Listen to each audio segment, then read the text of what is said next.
minúscula del yo con mayúscula, ¿no? Ese es lo que hay. Entonces, en el Advaita sí que hay ese discernimiento, incluso, y si se quiere, un poco más específico respecto al curso, ¿no? Porque simplemente en el Advaita la técnica básica es cuestionar quién es ese pensamiento, esa emoción, y responder desde su mente superior o su yo superior, o bueno, o el ser con mayúscula, que esa emoción o ese pensamiento no es de él, ¿no? Que es del ego o de su ser falso, ¿no? En el curso es lo mismo. El curso dice, primero lo identificas, lo que te quita la paz, ¿no? Y segundo, decides abandonarlo o soltarlo, ¿no? Que es casi lo mismo, ¿no? Por lo menos el efecto es el mismo también. Sí. Porque una vez que asume la responsabilidad del pensamiento o esa emoción, pues se hace ese segundo paso, que es soltarlo, abandonarlo. En eso consiste el perdón del curso, básicamente. Claro. Sí, gracias por la aclaración. Gracias. Así, Elizabeth. Bueno, ¿alguna otra pregunta sobre el párrafo 2? Una niña estaba levantando la mano. Claudia. Es que yo no, ayúdenme en eso porque es que estoy en el celular, no tengo, el computador no me sirve, entonces no logro ver eso. Exacto, entonces que nos haga la pregunta. Hola, buenas noches o buenas tardes. Quería saber, en el curso y en este mundo, ¿cómo es la relación, cómo se puede relacionar la culpabilidad, la inocencia y la responsabilidad? Y si nos puede dar un ejemplo. ¿Cómo relacionar la culpabilidad, la inocencia y la responsabilidad? Y la responsabilidad. Bueno, los tres son temas que trabaja el curso, ¿no? En la responsabilidad aquí, en el párrafo que estamos estudiando, para no salirnos de lo que estamos, nos lo va a definir en la oración 10, diciéndonos que la culpabilidad es el símbolo del ataque contra Dios, ¿no? O sea, cuando creemos que hemos ofendido a Dios, ¿no? Como el mito de la expulsión del paraíso en el Génesis, entonces surge la culpa del pecado, del famoso pecado original. Y eso representó, digamos, la separación, ¿no? Lo que en el Génesis habla de la expulsión del paraíso. Entonces, metafísicamente, en el primer nivel, nos va a decir que la culpa o la culpabilidad es el símbolo del ataque contra Dios. Y que la culpa siempre va a generar disensión, o sea, conflicto, ¿no? Y que la culpabilidad siempre nos va a alterar, siempre nos va a llevar al conflicto y siempre nos va a llevar a proyectar esa culpa sobre los otros, ¿no? Eso es el tema. Entonces, lo opuesto a la culpa o el pecado en el curso, ¿qué es? La inocencia. Los inocentes no sienten culpa, ¿no? Y los inocentes pues tampoco proyectan. O sea, si se quiere decir que hacemos bien el curso, si somos unos buenos estudiantes del curso, lo que logramos en nosotros es despertar una inocencia plena. O sea, un ser que no hace juicio, que no condena, que no ataca, ¿no? Que todo lo contempla con neutralidad. O sea, no hace juicios frente a lo que acontece y simplemente bendice y expresa amor, extiende amor. O sea, la culpabilidad la inocencia sería lo opuesto a la culpa. Y la responsabilidad está en el medio, entre la culpabilidad y la inocencia, porque para usted llegar a la inocencia tiene que asumir la responsabilidad de lo que piensas. Y hacer un proceso de discernimiento entre lo que es verdadero y lo que es falso. El curso nos va a decir siempre que la verdad es Dios o los hechos para el curso. ¿Qué quiere decir? La verdad es Dios, su creación. Todo lo que sea amoroso, pacífico, generoso, abundante, pleno, eterno, inmutable, etcétera, que tiene los atributos de Dios, o feliz, por ejemplo, eso es verdad. Y lo que niega esos atributos de Dios es falso. Entonces, desde la perspectiva del curso, nosotros hacemos un discernimiento entre lo verdadero y lo falso a partir de los atributos de Dios. Y para eso entonces determinamos si algo es o no es verdadero o si es falso. Si algo es conflictivo, diremos es falso, porque el atributo de Dios es la paz. Si algo nos genera carencia, pérdida, etcétera, pues diremos que es falso porque el estado de Dios es la plenitud y la abundancia. Si algo nos genera miedo, diremos que es falso porque el atributo de Dios es el amor, que sería lo opuesto al miedo. Entonces hacemos ese movimiento interno en nuestra mente de discernir entre lo verdadero y lo falso. Y finalmente entonces decidimos abandonar lo que consideramos o calificamos como falso. Eso es el perdón del curso.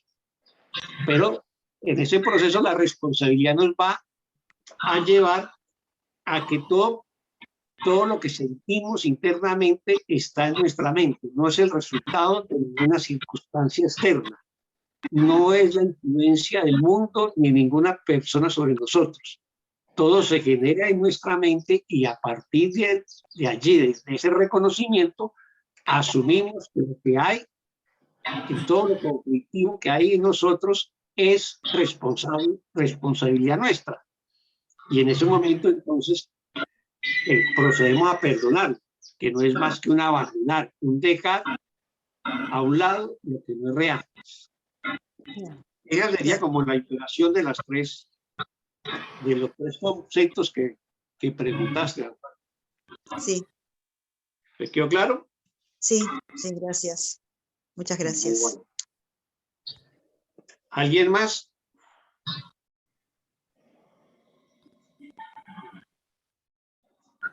Bueno, lo importante en este discernimiento que yo le estaba explicando a Amparo es también lo que aparece aquí en la primera oración del párrafo 2. En el cielo no hay culpabilidad. O sea, ¿dónde hay culpabilidad? En el mundo.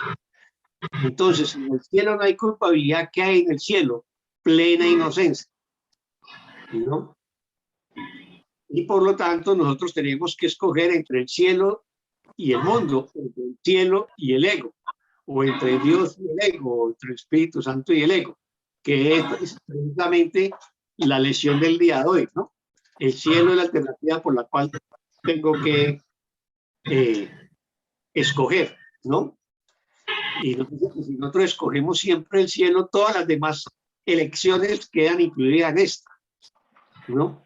El amor, la paz, la dicha, porque estás escogiendo la totalidad del cielo y por lo tanto, pues todos los atributos que lo integran, que lo componen, ¿no?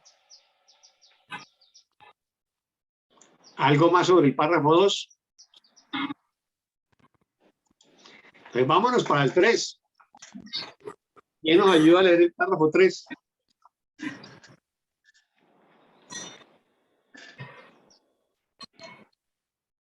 Yo lo leo. Adelante. Es la parte de la mente que crea la división. ¿Cómo iba a poder una parte de Dios separarse de él sin creer que lo está atacando? Hablamos anteriormente del problema de la autoridad y dijimos que se basa en el concepto de que es posible usurpar el poder de Dios. El ego cree que eso es lo que tú hiciste, porque cree que tú eres él. Identifica con el ego, no podrás sino percibirte a ti mismo como culpable. Siempre que le hagas caso al ego, experimentarás culpabilidad y temerás ser castigado. El ego es literalmente un pensamiento atemorizante. Por muy ridícula que sea para una mente sana la idea de atacar a Dios, nunca olvides que el ego es demente. Representa un sistema de conceptos ilusorios y habla en su nombre. Hacerle caso a la voz del ego significa que crees que es atacar a Dios. Has arrancado una parte de él y te has apoderado de ella. De ahí procede el miedo a las represalias externas, ya que el sentimiento de culpabilidad es tan intenso que tiene que ser aceptado. Muchas gracias. Aquí ya empezamos a entrar en materia sobre el tema de la culpa. Preguntas sobre este párrafo 3.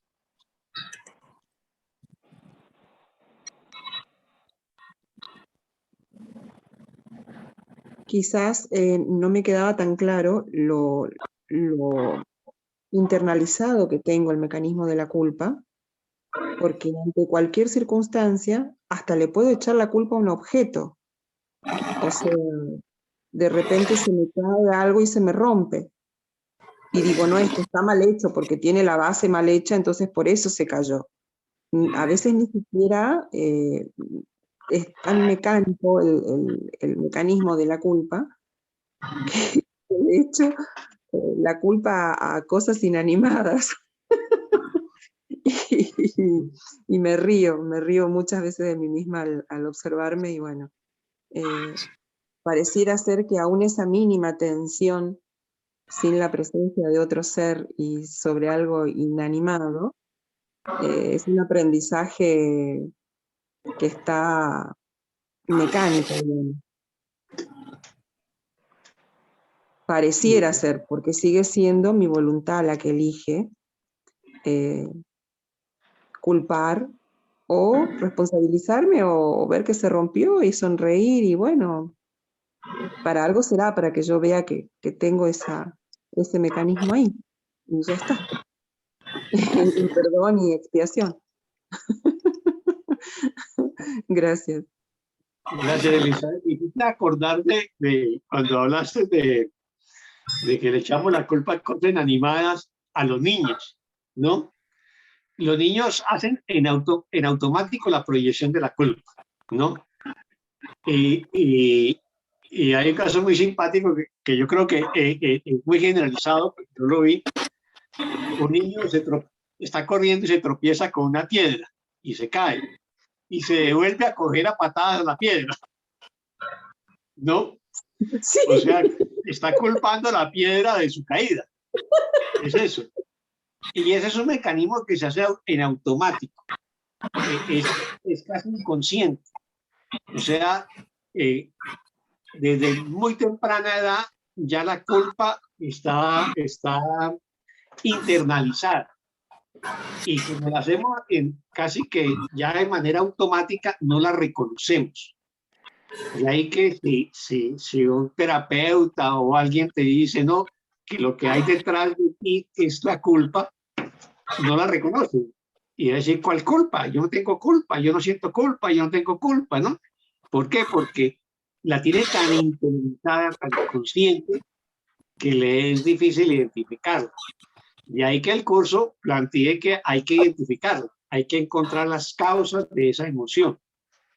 En eso consiste gran parte de la psicoterapia del curso, pero también del perdón.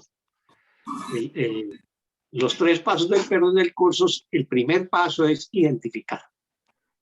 Identificar la causa, identificar la fuente de esa culpa, en qué consiste. Porque como la tenemos tan inconsciente, no la reconocemos. Y como no la reconocemos, no la perdonamos, ¿no? Pero sigue actuando en nuestra mente y la seguimos proyectando al mundo o a nuestras relaciones. ¿Ves? Y es también interesante, digo que es también, y cuando hacemos psicoterapias, cómo ayuda a entender eso, ¿no? Porque, por ejemplo, el mecanismo por el cual cuando nosotros nos sentimos culpables, o sea, por nosotros pensamos u obramos sin amor con un hermano, que también hay que reconocerlo, eso nos genera culpa y pedimos para nosotros lo mismo. Esto hay que, no es nada fácil reconocer eso, que como que un pensamiento sin amor o una actitud sin amor es como tirar una piedra al cielo. En algún momento va a volver a caer y nos va a golpear. Claro. Y ese mecanismo, si no lo entendemos, si no es fácil de entenderlo, tampoco vamos a negar que nos sentimos culpables de eso. ¿Qué sé yo? Hemos juzgado a nuestro padre de temeroso de gastar dinero. Y nosotros terminamos siendo temerosos de gastar dinero. Cierto. Tú lo has dicho muy bien, Elida. De ahí que en el prefacio del curso nos dice que una vez que caemos en el mundo de la percepción, nos es muy difícil salir de él sin ayuda, ¿no? Porque hemos naturalizado la culpa. Quedamos atrapados, claro. Y quedamos atrapados y no sabemos cómo salir de ella. Porque olvidamos nuestras culpas, porque la culpa finalmente es un sentimiento doloroso o frustrante o que nos genera miedo. Entonces lo olvidamos. Y como queremos salirnos de ella, pues la proyectamos al otro. Es la última oración de este párrafo. Dice que la culpabilidad es tan intensa que tiene que ser proyectada. O sea, no la soportamos. No la soportamos. Y también lo hacen de manera automática los niños. Si ustedes han observado a los niños pequeños, cuando están juntos y uno de ellos hace un daño, ¿no? Incluso el que hizo el daño dice, yo no fui, fue el otro. Sí. Señala a su hermano, a su primo, o al amigo, al vecino, pero no la asume. No y los padres, cuando el niño se tropieza con la mesa y se golpea y los padres dicen, mala la mesa. Ah, sí, refuerzan la proyección, ¿no? Sí, incluso si cometo un error mínimo, cualquier error, así sea escribiendo o cualquier tontera, me digo a mí misma automáticamente, pero qué tonta. Y ahí está la culpa proyectada hacia mí misma, en un segundo. Sí, claro. Pero la culpa en términos generales no la sentimos y no la percibimos. Y lo que más fácilmente percibimos es la emoción, es como la segunda emoción que está por encima de la culpa, pero obviamente que todas devienen de la culpa, es el miedo. Sí. Sí lo percibimos, el miedo o la ira o la agresión. Pero no, la culpa aparece como oculta, ¿no? Y hay que sacarla del pozo profundo de nuestra mente para poderla sanar.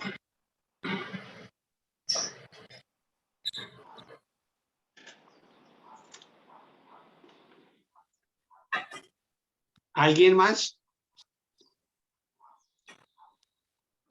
Aquí hay varias cosas, ¿no? Aquí hay varias cosas que quiero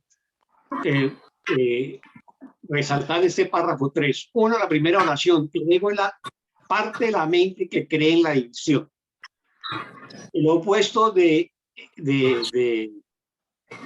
esa parte de la mente que cree en la división, en la separación, obviamente que es el amor. El amor siempre tiende a la unidad, ¿no? Y la segunda oración casi que nos está refiriendo al Génesis. ¿Cómo voy a poner una parte de Dios separarse de él sin creer que lo está atacando? ¿No? Es muy común si usted habla con personas, digamos, del mundo cristiano o católico, ellos siempre hablan de hemos ofendido a Dios, es un pecado contra Dios, ¿no? Yo me acuerdo de una de las primeras personas que me estuve enseñando el curso de milagros hace más de 20 años, y entonces alguien mencionó la palabra ofender a Dios. Y él me dijo, oiga, pero usted sí tiene que ser una persona con mucho poder para poder ofender a Dios, ¿no? O sea, tratando como de desvirtuar pues esa creencia de que tenemos el poder y la capacidad de ofender a Dios. Sí, realmente le decía, Dios no se inmunda con todos los errores que tú tengas, ¿no? Entonces, pero en el inconsciente nuestro sí que está, esa es la base del pecado, ¿no? O la creencia en el pecado, que tenemos que ofendimos a Dios y que tenemos la capacidad de ofender. Ahora, el otro tema es el de la oración 3, que es un tema que el curso reitera, el tema de la autoridad. O sea, creemos que hemos usurpado el poder de Dios, y entonces hay otro poder que reemplaza a Dios. Ese poder es el ego.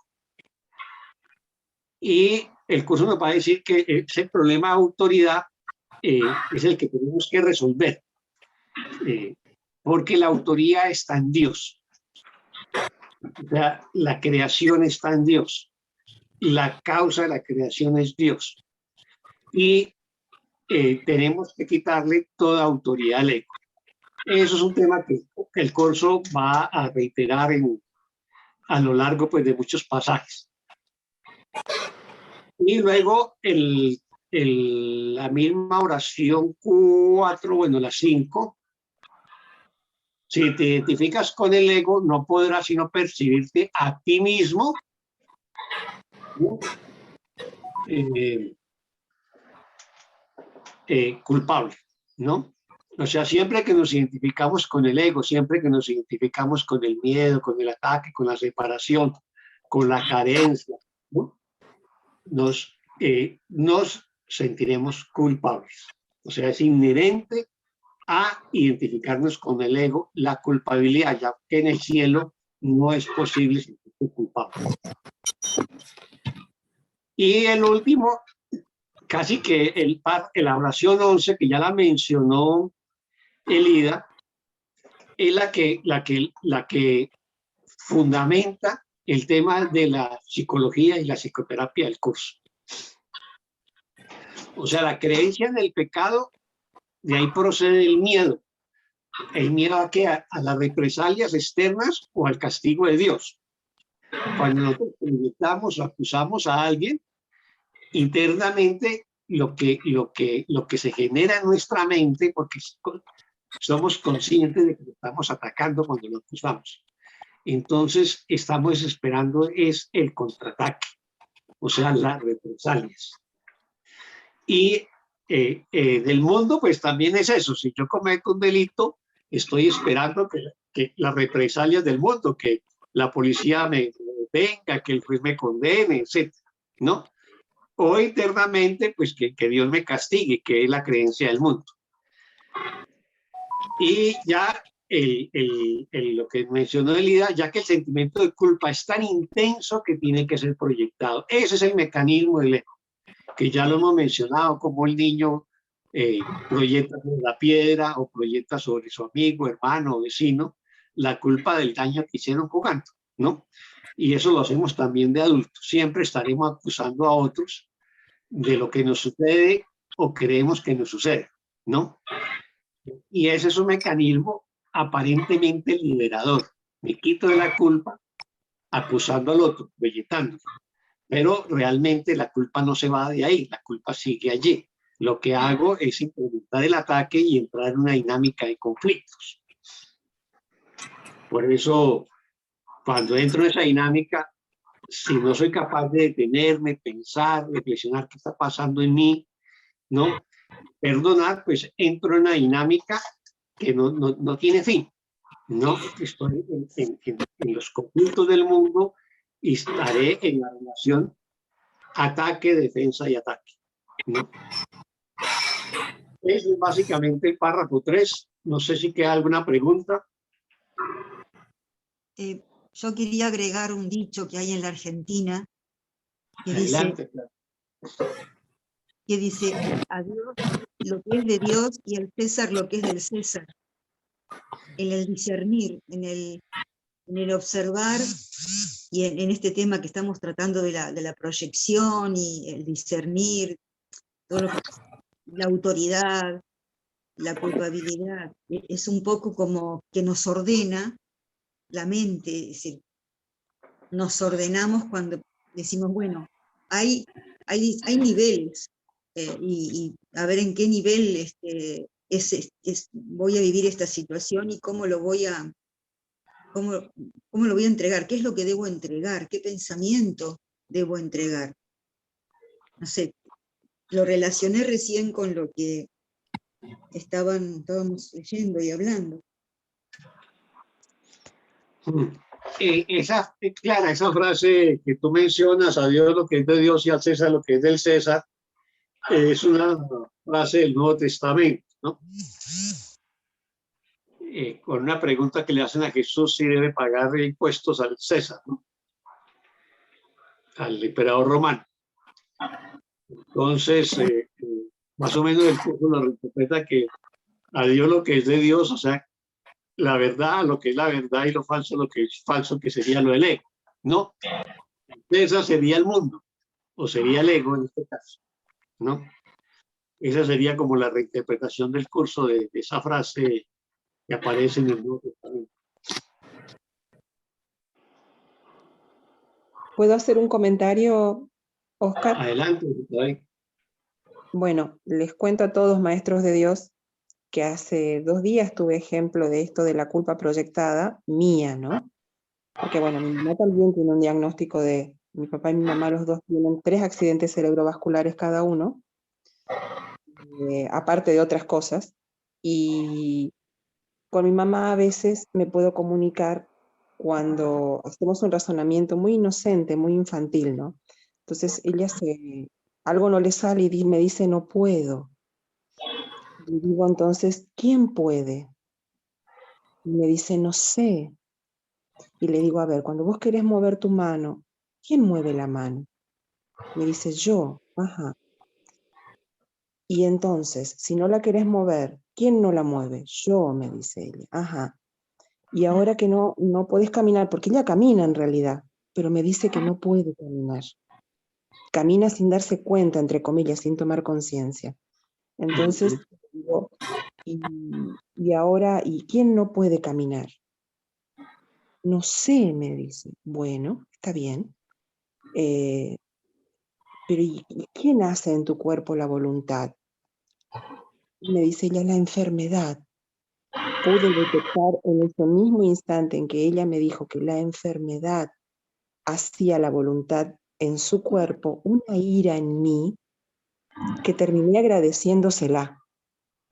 Pero fue casi como un latigazo irrefrenable de odio por reconocer como que tenía algún poder la enfermedad y darme cuenta que yo le estaba dando ese poder. Esa ira me hizo reconocer el poder que yo le estaba dando a la culpa y a la enfermedad.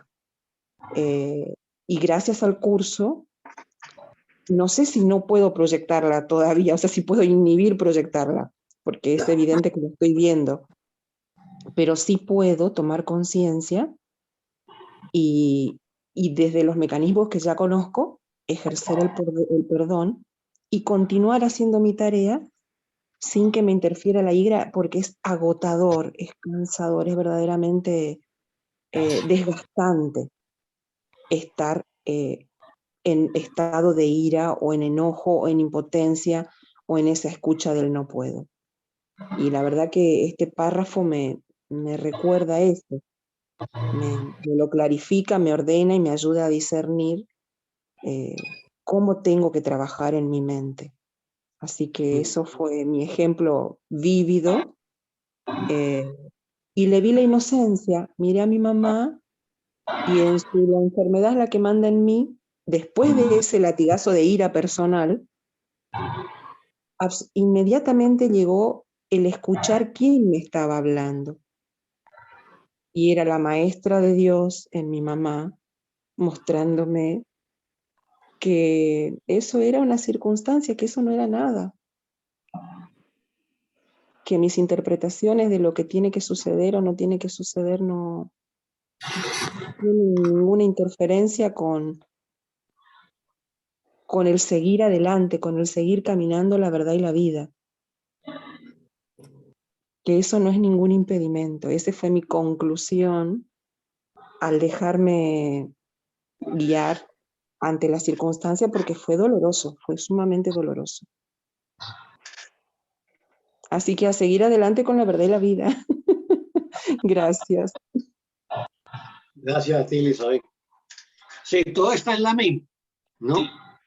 Yo he conocido gente que ha sufrido accidentes cerebrovasculares y han quedado muy limitados físicamente, ¿no? Con cojeras en la pierna, el brazo torcido, la boca torcida. Y he conocido gente que también sufrió lo mismo, también tienen los mismos síntomas en un principio y se recuperaron, ¿no? O sea, eso depende de qué aceptes en ti, ¿no? Y si aceptas la enfermedad, la derrota, todas esas cosas, pues ahí vas a sentirte pues mucho más enfermo, ¿no? Físicamente hablando. Ese es un tema que se va a abordar con más profundidad en el siguiente párrafo de la sesión que estamos estudiando, en el 4. Gracias por la guía. ¿Alguien más o pasamos a leer el 4? Entonces alguien que nos ayude con el número 4.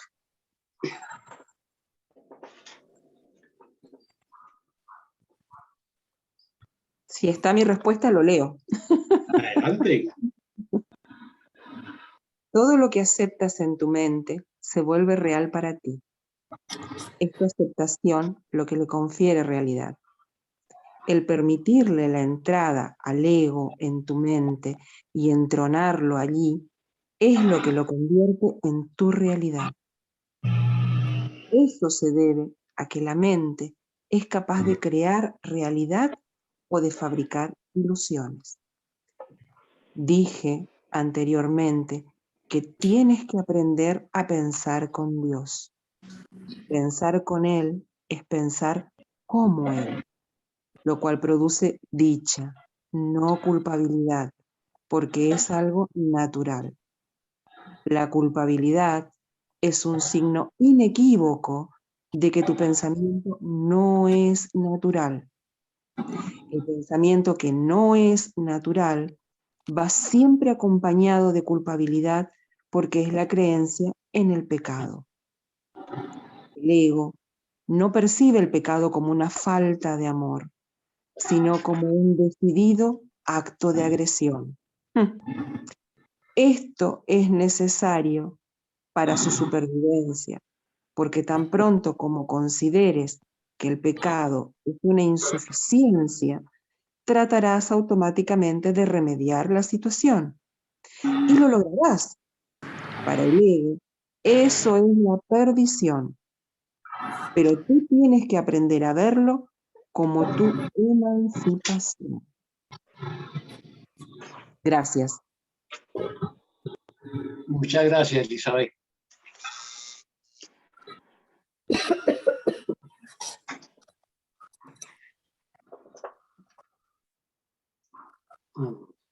Es un párrafo muy profundo y bonito. ¿Pregunta o comentario sobre este párrafo? 4. Me da un momentico. Necesito atender una cosa.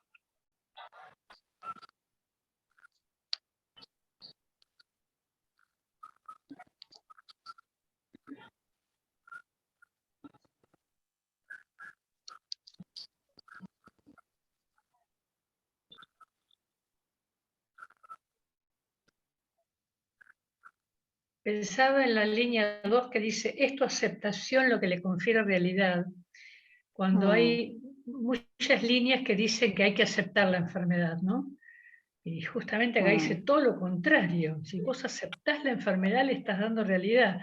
Y el curso, ya en los capítulos anteriores, hablaba de la negación de lo falso. Entonces, la enfermedad la tenemos que negar, todo lo contrario, no aceptar. Es decir, la enfermedad no es de Dios, no es real. Es un ataque contra la verdad, es una defensa contra la verdad. Nada de aceptar la enfermedad. Porque ahí estamos dando la realidad. Eso me hizo acordar cuando Jesús a los que sanaba en los relatos bíblicos, él le preguntaba si querían participar de algún modo de su sanación. Usted quiere caminar, usted quiere sanarse, usted quiere curarse. ¿A usted le parece que, o sea, era tan amoroso en esa pregunta de que uno tiene que tener la voluntad de querer hacerlo, si no, solamente lo puedo trabajar en mi mente. O sea, se podía Jesús, hermano mayor, mantenerse sano él mismo en su mente y compartir esa paz desde él, pero no podía obligar a nadie a querer sanarse, porque de los miles que lo seguían atrás se sanaron los que, digamos, los milagros más resonados son esos, capaz que hubo más, seguramente hubo más hasta el día de hoy. Pero digamos que si no tomamos conciencia o no queremos o no lo elegimos, no vamos a ver el milagro que ya se está produciendo, que ya está en nosotros. Me lo digo a mí misma y lo comparto, no se lo digo a nadie en particular, me lo digo todos los días cuando miro a mis padres lisiados, digamos. Entonces no puedo obligarlos a... Pero no estás enfermo, o sea, al principio sí lo dije así clarito, pero es que podés caminar. Me decían que no estaba caminando y le digo, bueno, está bien. O sea, la aceptación no fue de la enfermedad, sino del respeto a una circunstancia que parece que esa persona eligió vivir. Y en mi mente a trabajar y perdonar y perdonar y perdonar. No podía obligarles a ver que... Mi mamá es enfermera, o sea, toda la vida creyó en la enfermedad. Y mi papá trabajó en la ley, en la justicia, o sea, cree en el delito, de algún modo. Entonces, si me toca purificar y perdonar eso en mí, porque ellos son los testigos de mi mente, pues bienvenido sea el trabajo, ahí vamos. No le vamos a quitar cara a lo que haya que hacer.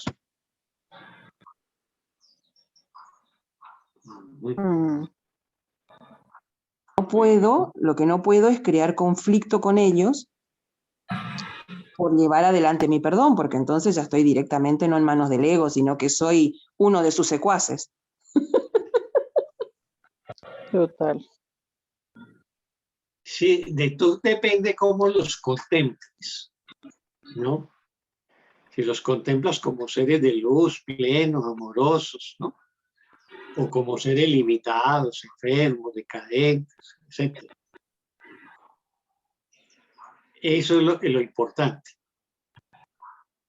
Cuando quieren caminar los veo limitados, pero cuando quieren comer están plenos de luz.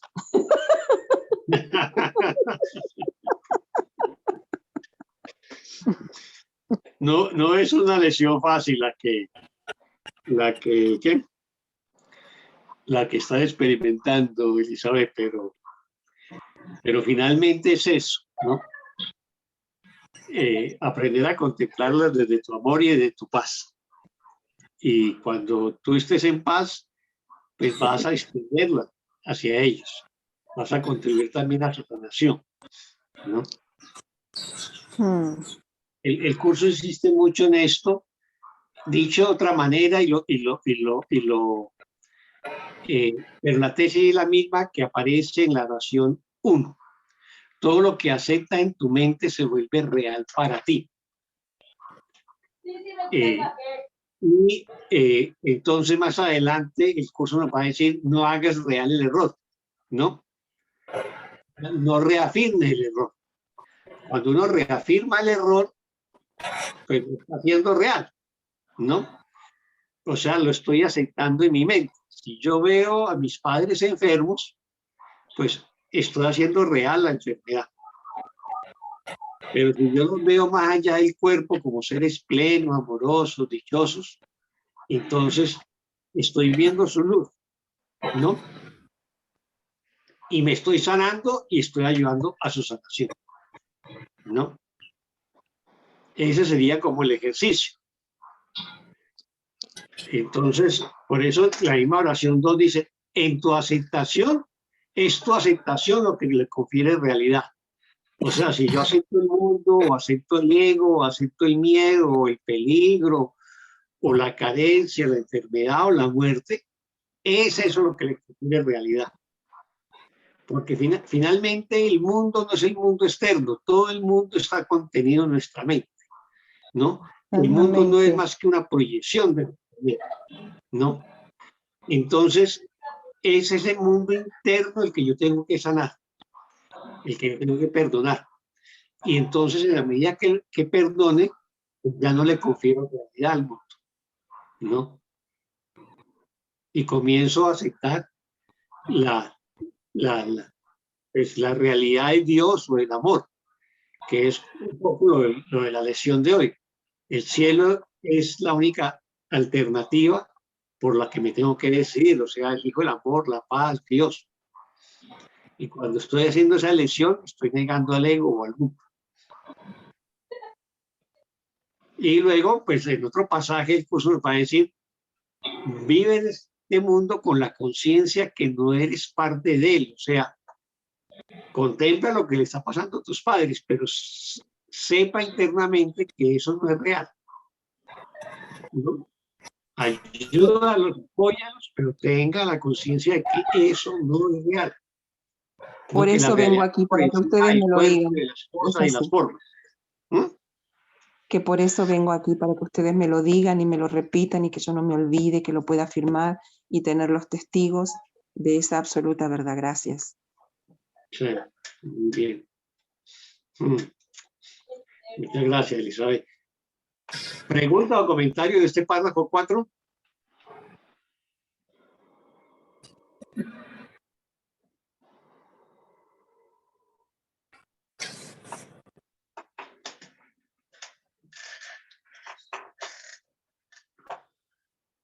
Quisiera hacer un comentario. Hay Adelante. algo que quedó en mí, que todavía no lo pude controlar, o está siempre aparece. Estando mi madre internada, mi madre ya murió, estando mi madre internada en una sala de emergencia, con dificultades respiratorias, tenía una neumonía, y entonces en un momento había que decidir si la iban a intubar o no, qué se iba a hacer con ella. Entonces mi madre, así, sin poder casi respirar, incorpora la cabeza, me mira, yo estaba a los pies de ella, me mira y me dice, cuídame. Y yo dije, ¿cómo? Cuídame, ¿cómo la cuido? ¿Qué hago? ¿Cómo la cuido? Entonces, con esto de aceptar la enfermedad, con esto de aceptar lo que es, me di cuenta que lo que mi madre, estábamos todos necesitando era poder vivir la paz, poder vivir un momento de quietud, justamente de paz. Y entonces le dije al médico, me preguntó el médico, ¿qué hacemos? ¿La vamos a intubar o quiere que le demos alguna medicación para que se tranquilice, para que esté mejor y no tenga estas sensaciones? Y yo le dije, no, yo me voy a quedar con ella, darle alguna medicación para que ya tenía en ese momento 94 años y ya estos procesos ya los venía repitiendo, la habían operado. Entonces dije, necesitamos estar en paz. Y entonces así fue. Y bueno, mamá se fue como adormeciendo, se fue quedando dormida, después la derivaron a un lugar donde yo podía estar con ella, y me quedé con ella hasta que bueno, murió. Estos fueron 10 días. 10 días de dormir y despertar, de dormir y despertar, de estar de la mano. Y me quedó siempre el tema de lo que es el ego, ¿no? La cuidé, porque yo creía que lo que tenía que hacer era evitar que sufriera. Y ahora me doy cuenta que lo que sucedió es lo que tenía que ella experimentar, y yo también. Pero eso de cuidarme fue como que me hizo sentir mal, muy responsable. Ahí sentí todo mi ego. Ahora me doy cuenta que sentía al ego que me estaba diciendo, a ver, vos sos la que tenés el poder de hacer algo con ella, tomá vos la decisión. Y era simplemente aquietarme.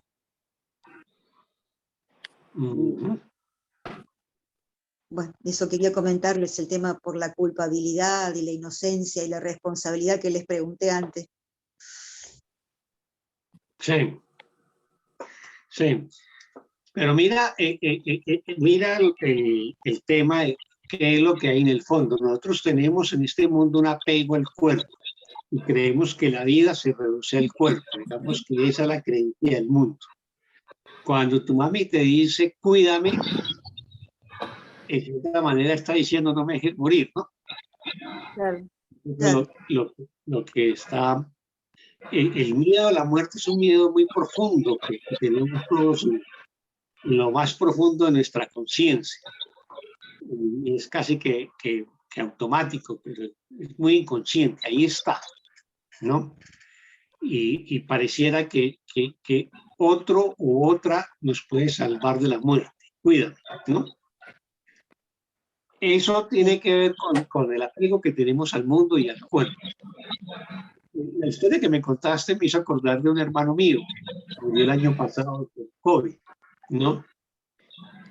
Y su proceso para mí fue una enseñanza, porque a él lo visita el día que muere, a las 2 de la tarde, y lo visita un médico amigo en el hospital, ¿no? Y él le pide al médico que lo llame, que me llame, ¿no? Y me llamó y me lo mostró por video, y pues estaba ahí con la máscara esa de oxígeno, y nos saludamos y todo. Y también llamó a 2 hijos, ¿no? Después de mí le pidió que comunicara con 2 hijos, pero luego de eso, sin mucho, digamos, dramatismo, le entregó al médico sus documentos de identidad, el anillo de matrimonio y el celular. Y le dijo, entrégueselo a mi hija, ¿no? O sea, él muy internamente sabía que de ahí no iba a pasar, ¿no? Y bueno, murió como a las 9 de la noche.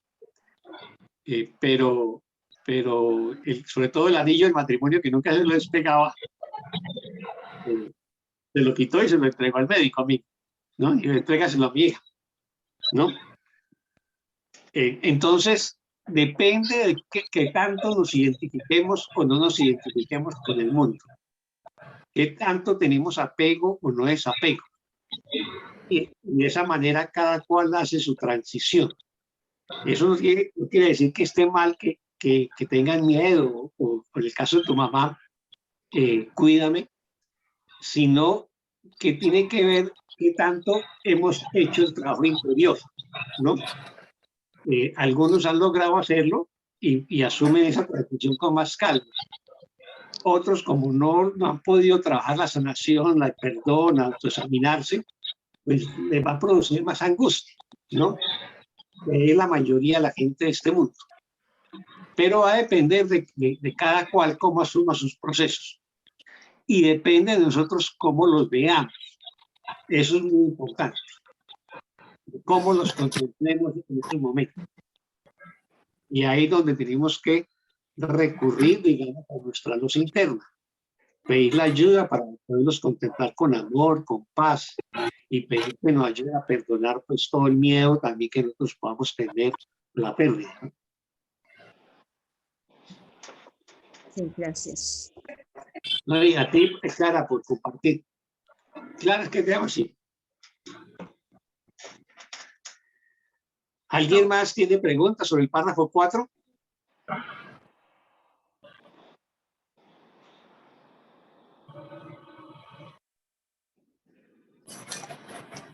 Bueno, veamos aquí unas cosas importantes, ¿no?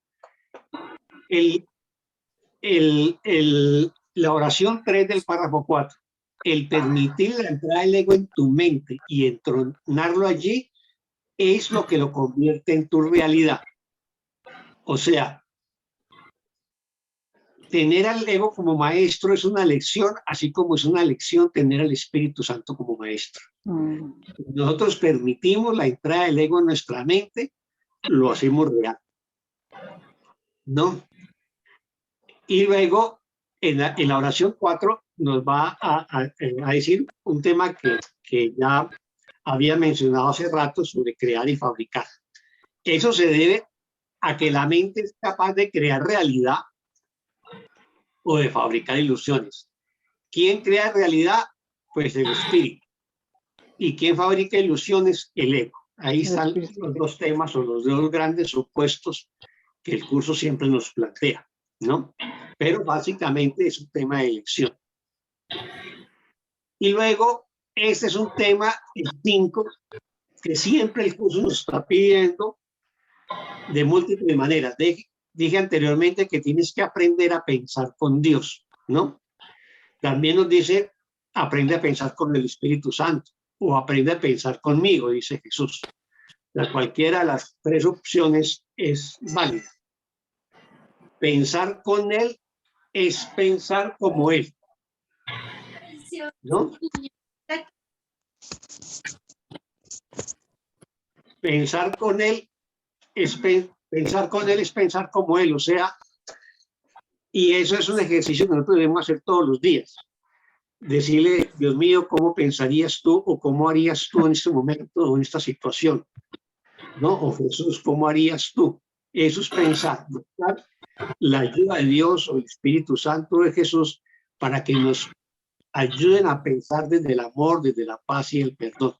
Eso es un ejercicio cotidiano que deberíamos hacer siempre, ¿no? Entonces nos dice que si pensamos con Dios, es pensar como Él, esto nos produce dicha y no culpabilidad, ¿no? Y la dicha es algo natural, en cambio la culpabilidad no.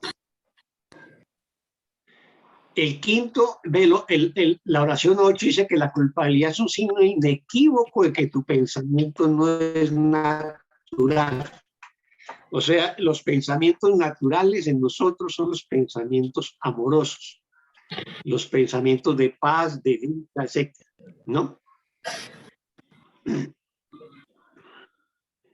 Y luego, en la oración 10, Santo, el ego no percibe el pecado como una falta de amor. ¿Quién percibe el pecado como una falta de amor? El ego. No, El ego. no, el que percibe el pecado como una falta de amor es el Espíritu Santo nosotros. O sea, nosotros vemos un hermano que está comiendo. Espérate un momentico, que es que llegó alguien.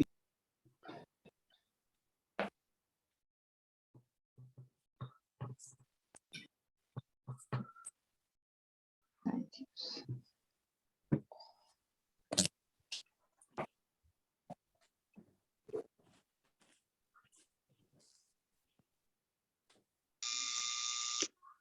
Ya, es que llegó una visita, pero ya lo saludé y que más tardito. Bueno, entonces, cuando nosotros vemos a un hermano haciendo cualquier error o cualquier barbaridad, ¿no? Es cuando nosotros decimos, es una falta de amor, ¿no? Es una falta de amor y por lo tanto no lo juzgamos ni lo condenamos, sino que perdonamos el hecho o lo perdonamos. En cambio, el ego lo considera una agresión, un ataque y reacciona, ¿no? Si alguien me agrede, yo diría, es una falta de amor. Pero si es una persona, digamos, que no trabaja el perdón, pues va a considerar esa agresión como una agresión y va a contraatacar, ¿no? Por eso nos dice, el ego no percibe el pecado como una falta de amor, sino como un decidido acto de agresión. Esa es la lógica del ego, ¿no? El pecado lo asume, o el error lo asume como una agresión, ¿no? Y nosotros desde el amor como un perdón, ¿sí? Esto es importante, ¿no? Y entonces, el ego va a considerarlo como una agresión porque es parte de su supervivencia, o sea, él sobrevive en la medida en que él proyecta la culpa, acusa y condena y ataca, ¿no? Como desde el espíritu no se ataca, ni se condena, sino que es una falta de amor, se perdona. Para el ego eso es una perdición, o sea, considerar el perdón o considerar como una falta de amor, ¿no? Pero nosotros tenemos que considerarlos porque esa es nuestra emancipación. ¿Estamos hasta ahí? Párrafo 4, ¿lo entendemos? Sí, sí, gracias. Ah, bueno, muy bien. Si no quedan dudas sobre el párrafo 4, pues podemos avanzar en el 5. Ay, perdón, a mí no me quedó claro. ¿Qué no te quedó claro, Amparo? ¿O quién? Ay, pues la diferencia entre uno y otro.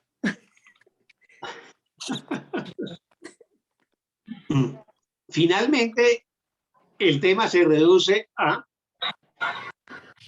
cómo contemplas tú a tus hermanos, ¿no? Entonces tú tienes dos posibilidades de contemplarlos, ¿no? Ves a alguien que es amoroso, caritativo, y vas a decir que es caritativo y amoroso, ¿no? Generoso, solidario, bueno, qué sé yo. Y ves a alguien que está haciendo una agresión, entonces vas a decir que es agresivo, que es un criminal, que es un bandido. Esos son juicios y todo juicio es un ataque, ¿sí? Esa es la lógica del ego. Entonces, esa parte que en el texto habla del pecado, no lo menciona como pecado, pero es el error o es el ataque o la agresión, que en el texto aparece como pecado en este párrafo. Tú, desde el trabajo que has hecho del perdón, entonces ya no lo consideras como una agresión, sino como una falta de amor. A esa persona o a ese hermano o ese hermano lo que tiene es una falta de amor. El mundo lo va a considerar una agresión, pero desde la paz y el perdón vamos a decir que es una falta de amor, porque no lo estamos juzgando, simplemente estamos diciendo que a esa persona le falta amor, ¿no? Y cuando a una persona le falta amor, ¿qué se le puede dar? Amor, ¿no? Y para que podamos hacerlo, pues tenemos que perdonar la creencia de que es una agresión, tenemos que perdonar la supuesta agresión. Cuando hacemos ese acto de perdón, lo único que queda es contemplarlo desde el amor. No sé si ya me entiendes mejor. Muchas gracias, ya me quedó más claro. Siempre podemos contemplar al mundo o las cosas o las personas, desde el ego con los juicios o desde el amor con el perdón, ¿no? Y algo presente. Pues yo vine y lo saqué. No, pero ya le dije que no sacara de aquí nada. Sí, pues si acaso esas bandejas plásticas, María, pero no, esa no. No, y acá para usar para las cabañas. Las bandejas plásticas, si son transparentes, me gusta. Anita.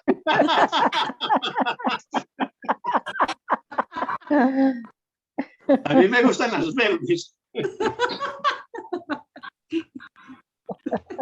Gozador. Muy gozador.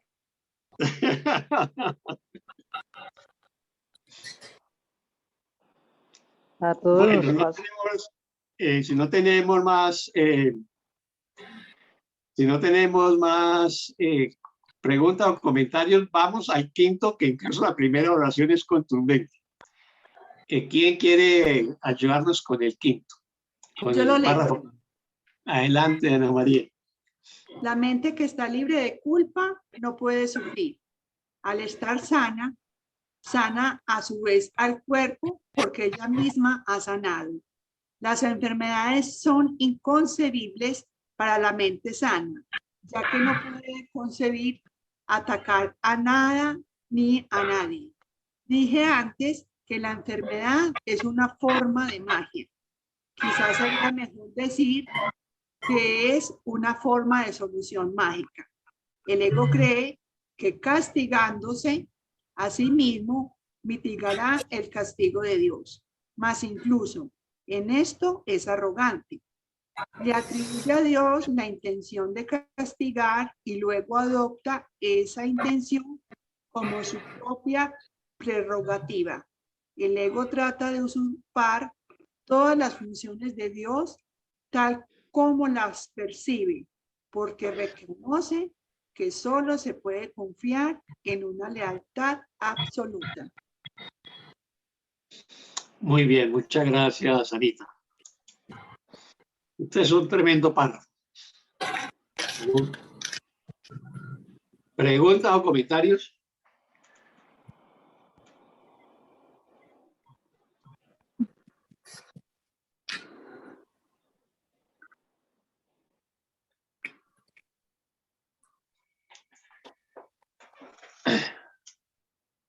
A ver.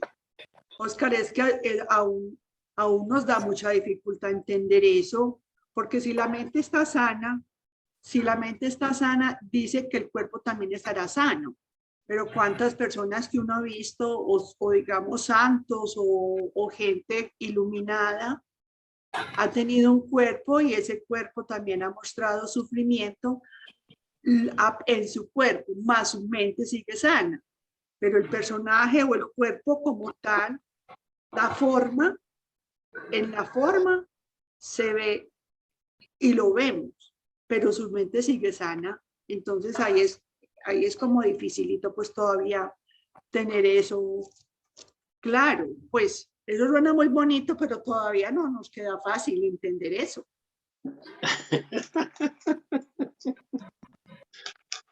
Nos cuesta asimilarlo, ¿no?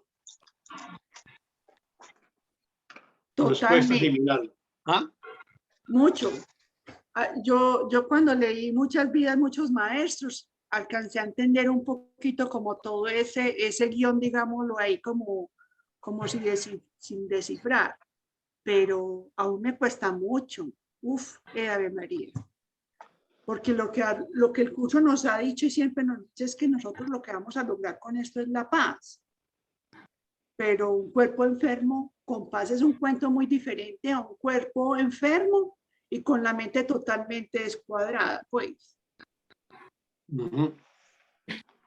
Pues yo lo veo de otra manera. La mente que está libre de culpa, uno entiende que ya está iluminada. No. También, es otra manera de leerlo. Entonces, es otra manera de leerlo. Y es cierta también tu interpretación. En uno de los libros de Gary Renard habla de esta oración, ¿no? Entonces dice que la mente que está libre de culpa no puede sufrir, pero hay otra que dice lo mismo, pero dice no puede sentir dolor alguno. En otro pasaje, la mente que está libre de culpa no puede sufrir dolor alguno. Digamos que son las... o sea, vuelve y reitera en otro pasaje del curso lo mismo, pero ya no lo asocia con el sufrimiento, sino con el dolor. Recordemos que el sufrimiento es más psíquico y que el dolor es más físico, ¿no? Entonces, Gary Renard dice, o los maestros de Gary Renard dicen de que Jesús no sintió dolor alguno durante la crucifixión, ¿no? Porque estaba libre de culpa. Entonces viene la pregunta de Ana María sobre personas que estaban iluminadas o que estaban pues ¿qué? Que estaban muy avanzadas espiritualmente, pero pues murieron de cáncer o alguna otra enfermedad aparentemente dolorosa. Creo que, no sé si Juki, que tiene más cercano la biografía de Maharshi, pero creo que murió de cáncer, ¿no? Mas, sin embargo, él seguía lúcido y haciendo como abstracción de la enfermedad, ¿no? Y el cáncer en sus estados avanzados es muy doloroso, por eso a los pacientes le aplican morfina, ¿no? Mas, sin embargo, decían que él hacía abstracción de eso y atendía a la gente corriente, ¿no? Más sin embargo, sí que muchos otros la enfermedad los ha doblegado. Entonces, la pregunta ahí es, ¿nos hace cuestionar a esas personas? Yo creo que no. Yo creo que no. Es más bien qué nivel de evolución espiritual alcanzar, ¿no? Es más bien eso. Hasta dónde lo lograron. Hasta dónde lograron separar el cuerpo de su mente, digamos, y ver el deterioro del cuerpo sin que les produjera angustia, sufrimiento, cosas por el estilo, ¿no? Es más eso lo que yo interpretaría. No sé qué opinan los demás. Escuché los otros días a maestro Ítzaro también hablar sobre ese tema, y la palabra clave para mí ha sido entender ese veo a mi hermano enfermo o no lo veo enfermo. Y aún a mí misma, si me veo o no me veo. La clave está ahí, cómo voy a pensarme, a sentirme en mi mente. Porque en el mundo material da igual un cuerpo sano que un cuerpo enfermo, porque sigue siendo irreal. Que puede haber relación entre una mente sin culpa y sus resultados físicos, también se puede expresar, pero no es necesariamente que eso es así para nuestros hermanos iluminados, a los que podemos ver caídos en el pecado porque de algún modo murieron en un estado de enfermedad. Y ahí estaríamos en una trampa perfecta. Ahora, de todas maneras, y gracias Elizabeth, de todas maneras, lo que sí parece que ha sido plenamente demostrado, pues no solamente por la ciencia en muchos casos, sino también por aquellas personas que hacen la psicoterapia del curso. Es que cuando logran hacer una buena psicoterapia con el paciente, muchas dolencias físicas se sanan, se curan, ¿no? La persona se recupera. Sí. Es lo que dice la segunda oración: al estar sana la mente, pues sana a su vez el cuerpo, porque ella misma ha sanado, ¿no?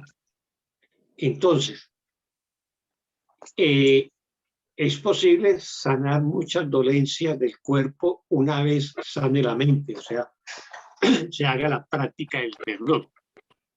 Pero también hay otro elemento que debemos tener en cuenta. El curso también nos dice, el guión está escrito. Entonces, si en mi guión, volviendo al ejemplo de Maharshi, mi guión, o el guión de Maharshi, estaba a tener un cáncer, el tema es, no es que no lo vaya a tener, sino cómo lo va a experimentar, cómo lo va a vivir, ¿no? Cómo lo va a contemplar. Si él se identifica con el dolor o el sufrimiento, o se desapega del cuerpo, ¿no? Y contempla con cierta distancia, pues, al cuerpo y a la enfermedad, ¿no? Desde el perdón, o desde la paz, o desde el amor. Sería eso. Sí, estoy de acuerdo, y usted recordó los otros días que cuando hay una frase que dice al ciego de nacimiento, ¿quién pecó, sus padres o él? Y que Jesús responde, que lo cita el curso, ni él ni sus padres, sino que es para que se demuestren digamos, las grandezas del cielo en todos los seres, no solamente en lo que parece ser sano.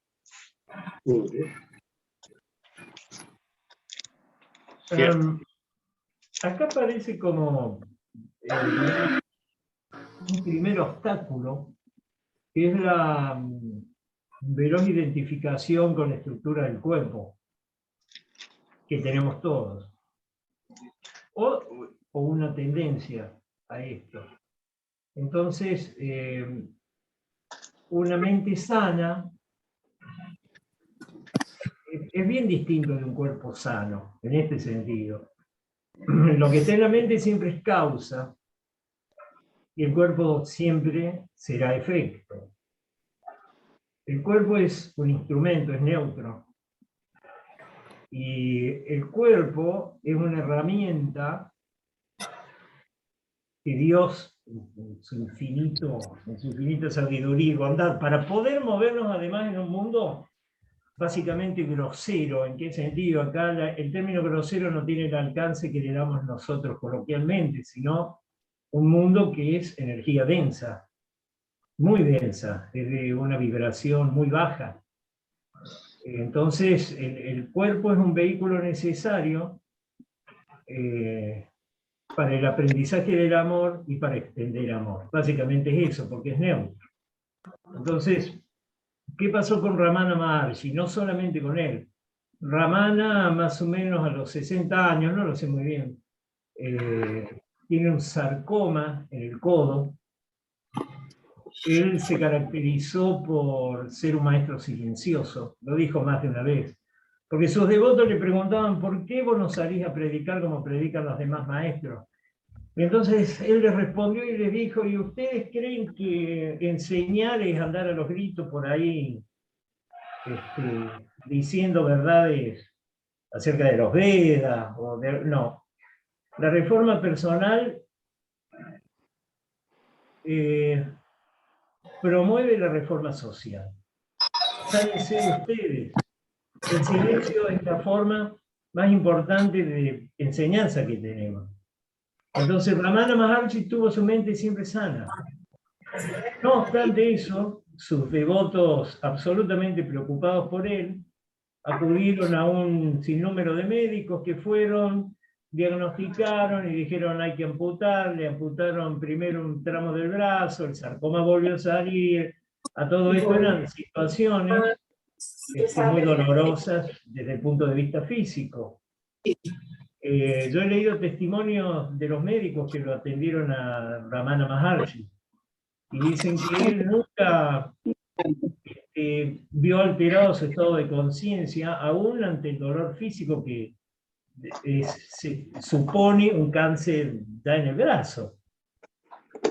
Entonces los médicos dijeron no hay más nada que hacer. Y entonces los devotos llorando le preguntaron a Ramana qué pensaba hacer, por qué no había hablado, que si él sabía tanto, él podría haberse anticipado, decir no me voy a curar. Y él les dijo, porque yo siempre les dije lo mismo, el cuerpo es la enfermedad. Y yo no soy el cuerpo. A los que les importa que yo esté sano es a ustedes. A mí no. Pero nunca confundió, y esta expresión también es errónea, fíjate, que yo esté sano. No, yo no, el cuerpo. Sri Nisargadatta Maharaj, otro sabio Advaita, él sí con un gurú, con aprendizajes todos austeros, despojados, pero muy profundos, muere de cáncer de pulmón y él fumaba. Muere de 80 y pico de años, pero muere lúcido, muere consciente.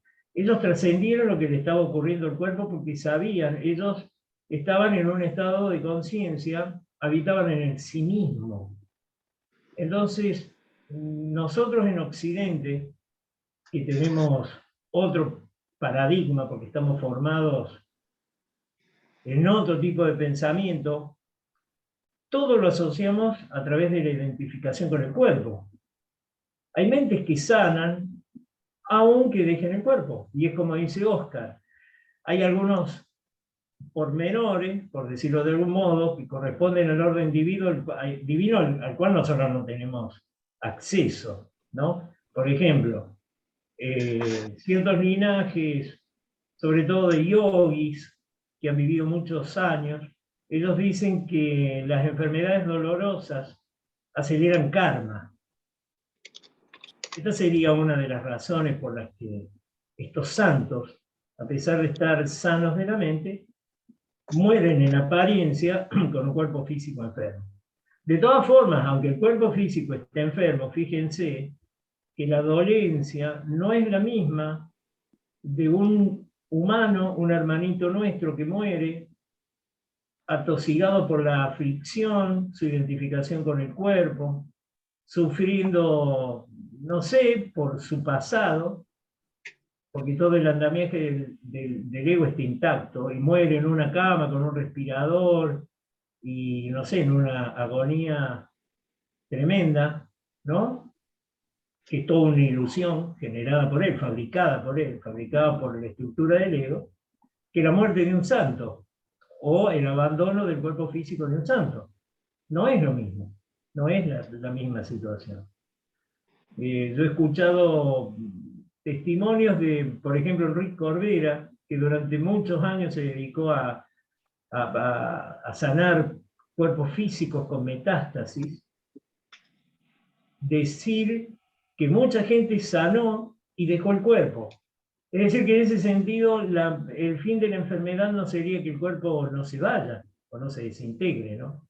El fin entendido como final del proceso, ¿no? No como propósito. Están desvinculados, no exactamente siempre funciona así. La sanación de la mente procede porque la enfermedad, esto es muy personal, creo yo, enfermedad es confundir y creer que lo irreal es real, que lo que no soy, sí soy. Esa es la peor de las enfermedades. Esa es la enfermedad de la mente. En tanto y en cuanto, vea, hay párrafos en un curso de milagros que dicen que nuestro estado es natural, ¿no? Nuestro estado de ser. Nosotros somos el ser mismo, una extensión de la mente de Dios. Y eso es natural, porque implica no hacer nada, implica simplemente ser, o aceptar lo que ya somos. En cambio, para acceder al sufrimiento, nosotros necesitamos hacer. Tenemos que hacer cosas. Identificarnos con un nombre, sostener un status quo, identificarnos con los subproductos del cuerpo, no sé, lo que sea. Paramahansa Yogananda abandonó su cuerpo como todo yogi voluntariamente.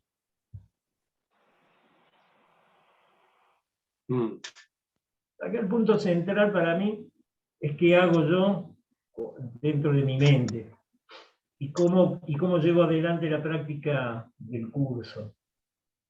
Esto es fundamental. Y me decido a favor del Espíritu Santo. Amén, gracias. Y desechando muchas gracias, ¿no? yo creo que fue un buen recorrido. Ahora, el propósito del curso es la sanación de la mente. Correcto. La sanación del cuerpo puede ocurrir como resultado de sanar algunos aspectos de la mente, pero en ningún momento el curso se plantea la inmortalidad del cuerpo, entre otras cosas porque el cuerpo es ilusorio para el curso, ¿no? Es simplemente un instrumento que se utiliza como mecanismo de comunicación para expresar amor o perdón, pero después cuando deja de ser útil se abandona y se puede abandonar con gratitud, que es lo que nos dice en el canto de la oración, ¿no? Entonces esa es la perspectiva que tendríamos que mirar, ¿no? Ahora, una persona que ha sanado la mente y que realmente ha logrado la maestría, puede, digamos, experimentar la enfermedad diferente a como la experimenta la mayoría de la gente de este mundo, que siente dolor o sufrimiento. ¿Por qué? Porque ha tomado una distancia de su mente respecto al cuerpo, ¿no? Y por lo tanto no lo asume como un drama o con dolor o sufrimiento, o es posible que haya algún dolor físico, pero de todas maneras lo trabaja, ¿no? Lo trabaja desde su mente. Sería desde esta perspectiva, Ana María, había que abordar este tema. Más sin embargo, pues en lo que también nos ofrece el curso en este mismo párrafo es que es posible hacer la sanación del cuerpo en la medida en que sane la mente. Pero eso, la sanación del cuerpo no se puede mirar como un absoluto desde la perspectiva del curso, porque el curso parte del presupuesto metafísico de que el cuerpo no es real. No. Entonces sería una sanación transitoria del cuerpo y de algunos aspectos de la enfermedad del cuerpo. Lo básico sería la sanación de la mente. Hay ahí acaba de, para mí, el curso en ningún momento nos dice ni que vamos a encontrar a la pareja perfecta, ni el trabajo perfecto, ni la sanación física perfecta. O sea, no, el curso nos está llevando a encontrarnos a nosotros mismos, a reconocer quiénes somos o a recordar quiénes somos y a retornar a esa paz que sí somos.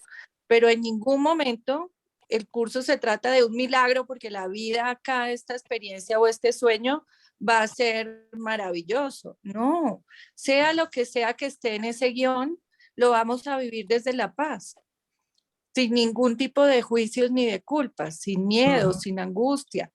No, sea lo que sea y sea las personas que tengamos alrededor.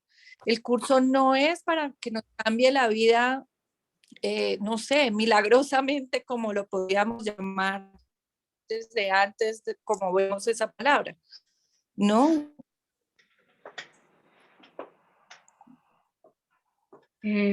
¿Puedo decir algo? Elida.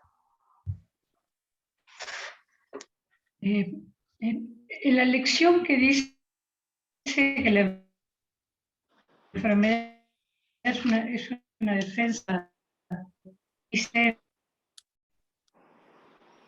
el cuerpo es sano porque está recibido. Y reconocerás que practicaste bien por lo siguiente: el cuerpo no sentirá nada en absoluto. Si has tenido éxito, no habrá sensación alguna de enfermedad o de bienestar, de dolor o de placer. La mente no responderá en absoluto por su utilidad, la del cuerpo, y nada más. Ustedes que esto que hablaban de que hay maestros hindúes que han muerto de cáncer, y Huki dijo que hay una creencia en el hinduismo de que acelera el karma, que acorta el karma. Bueno, esto parece como una expiación con minúscula, de acuerdo al curso. Pero también hay maestros budistas que murieron en perfecto estado de salud, o sea, simplemente dejaron el cuerpo meditando. No es necesario enfermar el cuerpo para dejarlo, porque es mortal.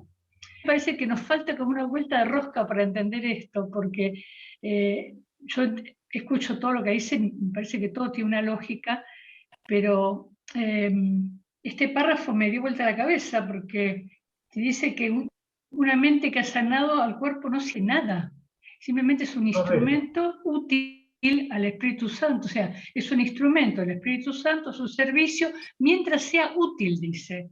Cuando ya no es útil, no tiene por qué estar enfermo de nada, pito, no, se desecha. También que es un concepto que nos cuesta mucho a nosotros, ¿no? Pero es correcto. Elida, ¿puedo razonar esto con vos a ver si... Adelante. Está interesante las reflexiones. Sí, por favor. Sí, Elida, puede que ser útil, y esto lo digo por mi situación particular, ¿no? Puede que en este caso el convenio de almas, el convenio álmico, como se dice a veces, aunque no es un término del curso, entre mis padres y yo, sea hacer este trayecto, este camino, ¿no? Puede que ser útil sea representar un papel del malo de la película, y puede que ser útil sea representar el papel de nuestro hermano Jesús. Entonces, por eso entiendo que cuando le preguntan por el ciego de nacimiento a Jesús si él o sus padres pecaron, y que Jesús responde que ni él ni sus padres pecaron, sino que eso se produce para la gloria del Padre, tiene que ver con el rol que venimos a desempeñar en nuestro aprendizaje. O sea, el Espíritu Santo va a usar todo lo que es del mundo para nuestro aprendizaje. Entonces, no puede rechazar nada, ni siquiera el estado de deterioro del cuerpo, que yo no le llamo enfermedad, le llamo deterioro por uso, que también es otra forma de decir lo mismo, pero bueno, me parece, en mi cabeza es menos grave. Me parece que viene eso a los roles, o sea, a uno le toca hacer el rol de malo, a otro el de bueno, al otro, uno de ladrón, al otro, y seguimos siendo el santo hijo de Dios todos, al que viola, al que es violado, al que se enferma de cáncer, y es un maestro, y bueno, y es su aula de clases esa circunstancia. Correcto. Y que le tocó ese rol, eso del guión que dijiste, Elida, me parece tan revelador. Porque no me voy a dejar de encontrar con el convenio ese que hice de a qué vine a ser útil a este mundo. Y lo puedo hacer sufriendo o lo puedo hacer aceptándolo. Exacto. Por ahí eso me trajo a reflexionar tu mirada tan certera sobre que si la mente se sana, no se va a sentir el dolor, así tenga un cáncer. Y no lo voy a negar, ni me voy a sentir menos ni más. Y la paz no va a dejar de manifestarse en alguien que tiene un cáncer. Y tampoco en quienes elijan no ver enfermo a ese enfermo de cáncer, sean los discípulos de un gran maestro. Es un aula, un salón de clases impresionante. Les iba a contar, Rosa María Wynn murió de cáncer y conocí una señora, Rosa María Wynn. Ah, sí. Y conocí una señora en Bogotá, Elsa, que ella era como de un grupo que tenían con Rosa María Wynn, pues de estudio y de comprensión del curso. Y Elsa me decía, mira, ella no se quiso hacer nada porque ella dijo que no tenía sentido, que si ya le correspondía soltar esta experiencia a través de esa enfermedad, pues que ella lo iba a soltar y que ella no se iba a hacer nada. Y me dijo, mira, nos seguíamos reuniendo, seguíamos leyendo, seguíamos estudiando, y esta mujer era en una paz absoluta que realmente nosotros no podíamos entender cómo era que ella estaba enferma. Para nosotros fue un proceso pues como entre increíble y absolutamente extraño, porque tal era el amor de esta señora, o sea, de Rosa María, ese amor con el que los recibía en su casa, que las últimas semanas incluso ella ya no se podía ni levantar de la cama, y ellas entraban a su habitación y ahí estudiaban, y decía, pero no importa, ella ahí sentada en la cama, y ella nos recibía con todo el amor, con una sonrisa, con todo el cariño, y en ningún momento se quejaba de absolutamente nada.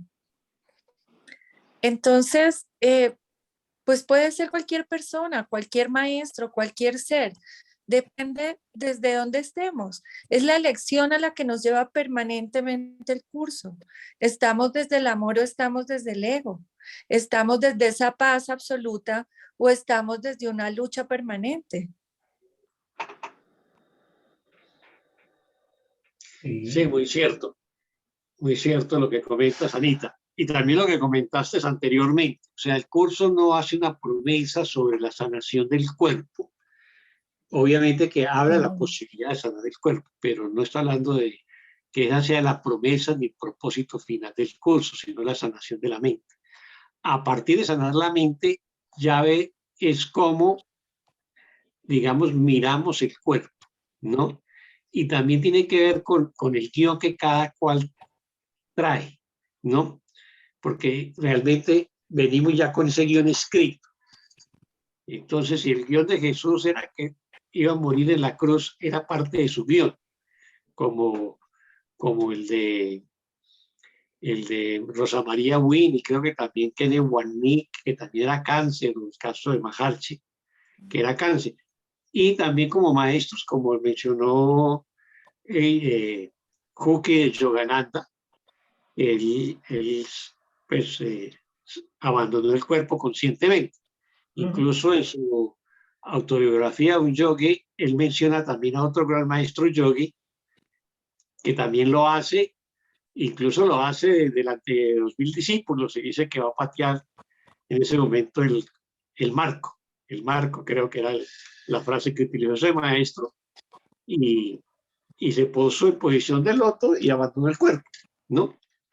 Entonces, el tema del cuerpo es que, digamos, desde la perspectiva del ego, lo hemos convertido casi en un dios en sí mismo. Correcto. Lo hemos endiosado, lo hemos venerado, lo protegemos y nos identificamos con él. Y por eso nos cuesta tanto abandonarlo o soltarlo.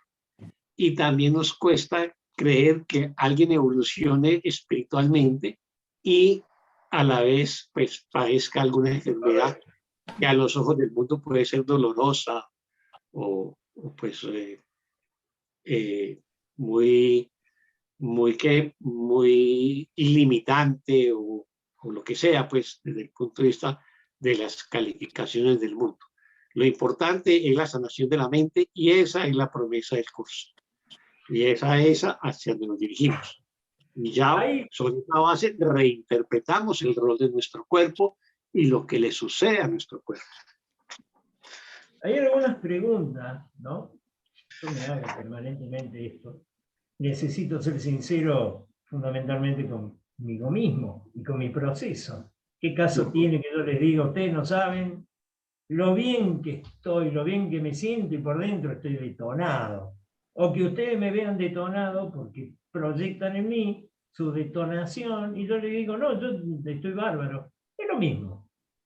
Ahora, deja de ser lo mismo cuando, por ejemplo, aparecen conceptos como que somos nosotros que ponemos resistencia al amor de Dios.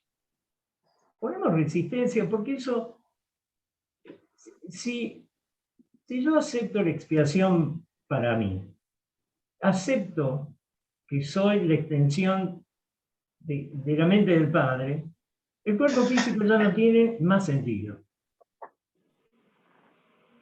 Habría que ver qué respondemos, si verdaderamente aceptamos la impecabilidad que somos, si verdaderamente la queremos. Hoy estábamos en una clase con Martín Merallo, hizo una confesión que me pareció muy interesante. Terminábamos el taller y sobre el final dice, yo les voy a confesar algo. Dice, yo a la iluminación, todavía no me decido por la iluminación porque siento que me voy a aburrir. Tiene razón. Pasa que para nosotros poder ver la culpa, tenemos que aceptar que tenemos culpa. Para poder ver lo que necesitamos modificar en nosotros, necesitamos admitir que lo tenemos, porque si nosotros decimos que no lo tenemos, o lo negamos, pues no hay forma, niños, no hay forma. Si el mundo es una fortaleza que hemos edificado contra el amor del Padre, un sentido tiene esto, no es porque sí. No es porque sí que sean cientos y cientos los maestros, las divinidades encarnadas en cuerpo físico que han venido a lo largo de la historia a mostrarnos con todo tipo de ejemplos. Ya basta con el cuerpo, vuelvan. La pregunta que yo me hago, ¿no será que, claro, yo le tengo miedo al amor del Padre, a la desintegración del mundo? Hay algo del mundo que todavía me place y me sostiene, porque estoy sustentándome en una pavada descomunal, que son mis memorias al respecto. En este momento, en este estado de vigilia, hablo con ustedes basado en mis memorias. Porque yo básicamente no soy nada. Soy el vacío, soy la vacuidad, soy la eternidad. O una de dos, o aceptamos esto y estamos del lado del Padre, o O somos cuerpos observando las verdades del Padre y nos fascinamos y decimos, che, qué interesante eso, ¿no? Pero no nos movemos. No sé, pero yo me hago este tipo de preguntas y me están haciendo bien. Admito que me están haciendo bien. No hay nada de malo en asumir y en aceptar esto, ¿no? Bueno, todos bregamos por la salud. Todos queremos estar sanos. Ok, ¿para qué queremos estar sanos? ¿Cuál sería la respuesta? Muchas veces estamos rajando del dolor físico porque, claro... Porque es más agradable, Juki, es más agradable estar sano que estar enfermo. Bien. No, es una respuesta muy tonta a lo mejor, pero... Pero fíjate, yo acepto eso. Ahora, hay un concepto, me pareció fascinante esto. Un curso de milagros dice que lo opuesto al amor no es el odio, sino el miedo. ¿Verdad? Clarísimo, sí. Un curso de milagros dice que la vida simplemente no tiene opuesto. Esto quiere decir que tanto que en lo desagradable y lo agradable ya estamos pensando desde lo dual.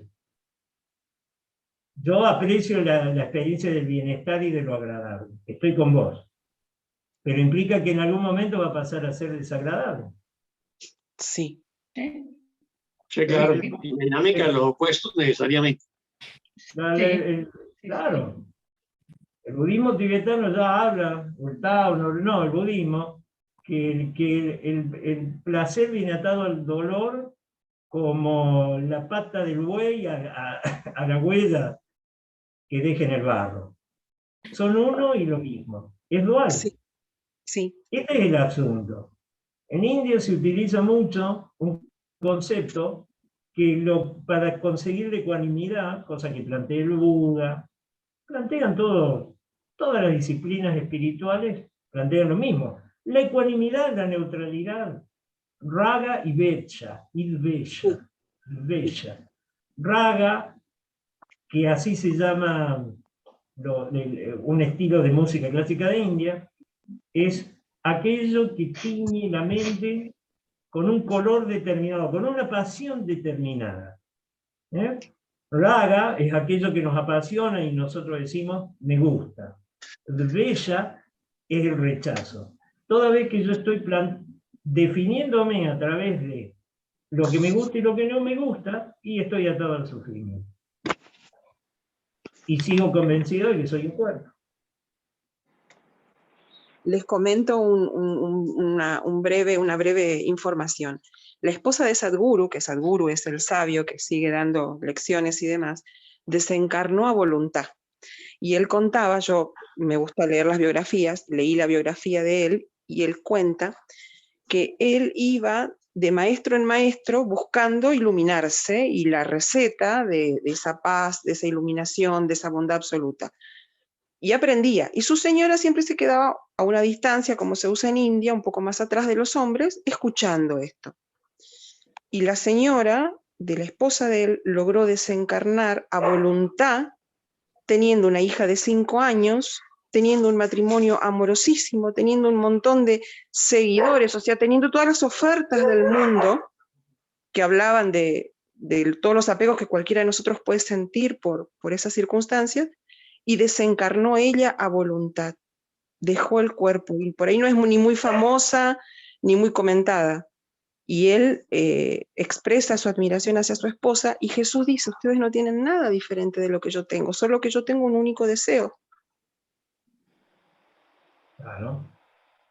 Y esta señora, supuestamente era la menos instruida, la menos ocupada en esas situaciones, pero entendió tanto la verdad y su deseo fue tan profundo que aún a pesar de tener esa nena de 5 años, aún a pesar de tener un marido fiel, amoroso y dedicado, y de tener una economía resuelta, decidió irse con salud completa, sentada en posición de loto, realizó su desencarnar. Porque entendió que todo eso que vos enumeraste tan prolijamente son pavadas. Son pavadas. Para la mente que se iluminó, ser famoso, ser rico, tener familia, obtener respeto, obtener seguidores, son pavadas, son juguetes. Claro. Y no hay que sentirse culpables por eso, ¿eh? Jesús se pone al lado nuestro y nos dice, son tonterías, pero si querés seguir jugando, jugá. Yo te espero, con dulzura y con amor. Quiero comentarles que lo que yo digo, traigo acá a la mesa, siempre va como una pregunta, como una duda, que no se trata de aseveraciones, ¿no? Es de un trabajo que yo hago conmigo mismo, a solas, y lo presento acá. ¿No? De manera que espero más respuestas, no estoy aseverando nada, ¿no es cierto? Son dudas que se me presentan a mí y que voy entendiendo con claridad por qué razón la esposa de Sadhguru, teniendo todo lo que tenía, decidió irse, se agota. Miren, les hago otra pregunta, no sé qué opinan. Yo siento que todavía estoy acá porque yo quiero estar, porque me hace falta estar. Depende del tiempo. Claro, depende del tiempo, que en realidad no existe, porque necesito tiempo, para algo lo estoy necesitando. Hay una convicción dentro mío en esta fabricación que dice que todavía me es útil estar acá, y voy a seguir estando hasta que eso se diluya. Juki, yo creo que eso nos pasa a todos. Todos estamos Claro, acá amor. porque elegimos estar acá. No sos ninguna excepción, digamos. Claro, amor. Todos estamos acá por decisión, no porque alguien nos obliga a estar acá. La diferencia es el reconocimiento de ello. Claro. Pero lo digo, no estaba hablando del grupo, sino del mundo y del tiempo, de lo fabricado, de la fabricación, de la ilusión. A mí me gustaría poder experimentar esto. Vuelvo al parrafito que leí antes, porque cuando dice en realidad no es que busquemos la salud, sino que el cuerpo no sienta nada, ni bienestar ni malestar. Esa sensación es como, qué sé yo, imagino un auto siente algo, un auto es útil o no es útil, sirve para que lleve un cuerpo hacia un lado y que funcione correctamente, o no sirve más, hay que desecharlo, con esa misma intención, ¿no? Okay. Esto me parece fantástico, poder llegar a ese estado, no que el cuerpo nos tiene que brindar placer o nos tiene que brindar o nos brinda dolor. Correcto. Salir de esa dualidad, sino ir a ese estado donde el cuerpo no hay sensación alguna. Hay algo. Es absolutamente neutral. Exacto. Sí, desde el enfoque de un enfoque Advaita, coincido. Desde mi experiencia, aunque me siento sano a pesar de tener diabetes, y voy a yoga y hago cosas, percibo diariamente cómo mi cuerpo es una molestia permanente. Cuando no tengo frío, tengo hambre. Cuando no tengo hambre, tengo sueño. Tienes razón. Cuando no se me consumieron las zapatillas, me tengo que ir a comprar unos zapatos que valen 15 lucas. Cuando me distraigo, los calzoncillos los tengo arruinados. Tengo que salir a comprar calzoncillos. Tengo frío, tengo calor, hay poco aire, hay poco oxígeno, me tengo que parar. Estoy hablando, me pica la garganta. Tengo que ir a hacer pi. Soy anfitrión en la plataforma, tengo que salir urgido a hacer pi, con una preocupación de que no vaya a hacer cosas que... Esto lo estoy experimentando. Es decir, que aquello que yo pienso que es lo agradable, lo confortable, No, el cuerpo físico es una molestia, es una carga. Hay que lavarse los dientes, hay que bañarse. Coincido. Hay que ir al médico. Coincido plenamente. Hay que ir al médico, porque si no tomas la Mis padres no quieren bañarse. Claro, es que está bien. Consumimos gran parte del tiempo cuidando el cuerpo, es cierto. Es una distracción perfecta. Correcto, porque si no soy si no empiezo con estas cositas que son básicas, sigo fabricando pavadas y entonces me transformo en mi nutrición. Entonces, ¿qué hago? Y hablo todos los días de sí, no, porque apenas me levanto me tomo un limón con bicarbonato porque hay que alcalinizar el cuerpo y hay que comer mucho hierro. Ah, bueno, pará, hermano, pero entonces vos estás más preocupado por lo que le pasa al instrumento. Dejalo en paz al instrumento. Dejá en paz al mundo. Dejate vos en paz.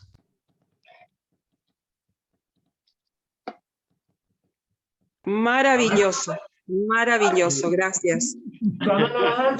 Claro, cuando aparecían algunos opinólogos, ¿no? Él les decía, ocúpese de su sadhana.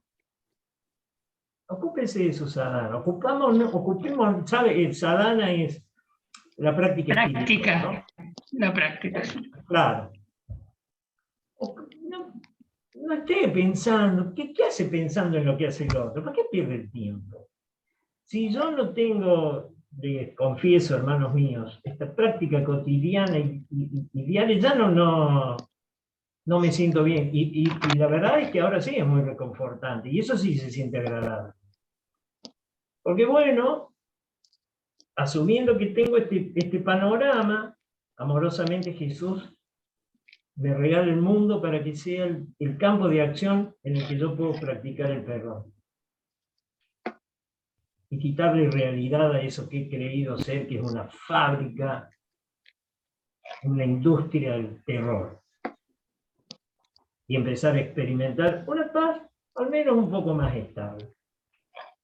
No sé, vamos en eso. Los amo infinitamente. Igualmente, con mayúsculas, gracias. Gracias, Oscar, gracias a todos. Muchas gracias, Cookie, sobre todo por su reflexión sobre el cuerpo. ¿No? Nos consume la mayor parte del tiempo, ¿no? Y lo hacemos de manera inconsciente, que cuando nos lo hace inconsciente nos produce la risa, como sucedió ahora con Cookie, pero es así realmente. No quería traer ninguna preocupación más, observen, sean conscientes a partir de ahora y se van a dar cuenta la tortura. Es verdad, sí. yo comparto. Y hay que llegar a ese pasaje, tenemos que llegar al cuerpo, a ese pasaje que leyó Elida, creo que es de la lección 136 o la 137. 136. De la 136, que dice que la enfermedad es un ataque, una defensa contra la verdad. Contra la verdad. Contra la verdad, ¿no? Que es lo mismo que nos va a decir aquí en este párrafo, en el párrafo quinto.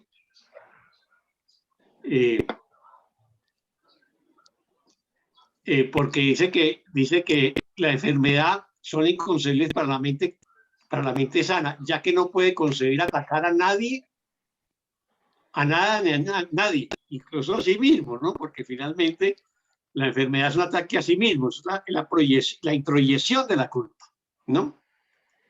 Y por lo tanto el castigo a mí mismo enfermándome. Eso es básicamente la enfermedad.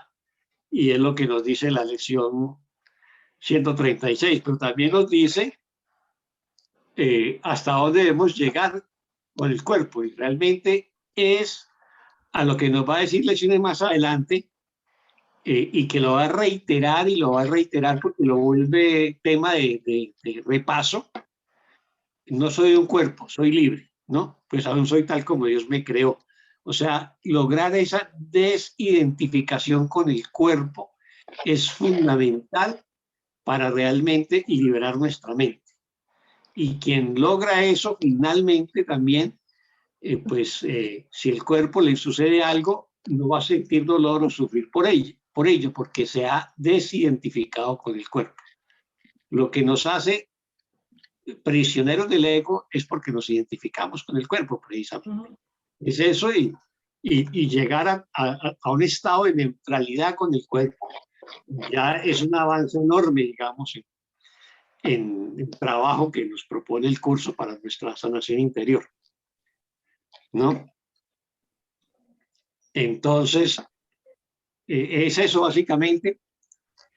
Ya llegamos a las 6. Yo propongo que dejemos pendiente el párrafo para continuar la semana entrante del párrafo 6, ¿no? y seguir un poco estudiando ese párrafo 5, porque sí que nos cuestiona mucho la relación entre cuerpo, enfermedad y el concepto de sanación que plantea el curso. Es un tema que pues la pregunta la introdujo Ana María Ramírez, pero es una pregunta reiterada que nos hacemos, que nos cuestionamos mucho, y en eso tenemos que profundizar, y tiene que ver mucho con el apego que tenemos con nuestros cuerpos. Así que, pues, gracias a todos y a todas, y pues veámonos dentro de una semana, arrancando con el párrafo 6. Muchas gracias a todos. Muchas gracias a todos y a todas. Que Dios los bendiga. Bendiciones y milagros para todos. Muchas gracias. Muchas gracias. Una feliz noche. Gracias. Nadie se baña, ¿oyeron? ¿Cómo? ¿Nadie qué? Nadie se baña, dice. Que nadie se bañe. Entramos en rebeldía absoluta, no nos bañamos, sí. Sí. Gracias, gracias. Bueno, chao, chao.